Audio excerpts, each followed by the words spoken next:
मैं इस मुल्क में 50 साल से ये कौम मुझे जानती है। 50 साल से मुझे कौम जानती है। कभी ऐसा नहीं हुआ कि मुझे इस तरह लगे कि शायद मैं कोई मुल्क का दुश्मन हूं, शायद मैं कोई मुल्क का गद्दार हूं। मेरे टेलीफोन टेप किए जाते। जब मैं प्राइम मिनिस्टर था मेरे टेलीफोन टेप किए जा रहे थे, मेरे ऑफिस के भी, मेरे घर के भी, कि जैसे कोई मैं मुल्क का मुश्त दुश्मन हूं। वो लोग जो बाहर बैठे हुए हैं, जिनकी दौलत बाहर, पैसे बाहर, बच्चे बाहर, बिजनेसेस बाहर, इलाज बाहर, ईदें बाहर, उनके लिए आज हमारी एजेंसीज खड़ी हैं।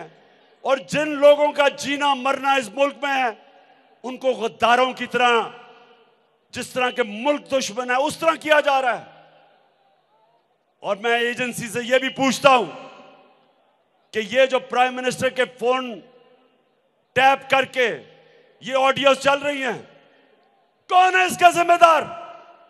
कि प्राइम मिनिस्टर के जब आप ऑडियो टेप करके पब्लिक करते हैं तो इसका मतलब कि और भी दुनिया के पास एक प्राइम मिनिस्टर की वो बातें जो मुल्क को नुकसान पहुंचा सकती है, अगर हमारे दुश्मनों के तक पहुंच जाएं।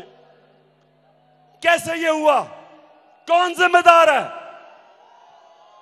इंशाल्लाह अदालत में मैं जा रहा हूं और मैं अदालत को कहूंगा कि इन्वेस्टिगेट करे कि इतना बड़ा सिक्योरिटी लैब्स का कौन जिम्मेदार है।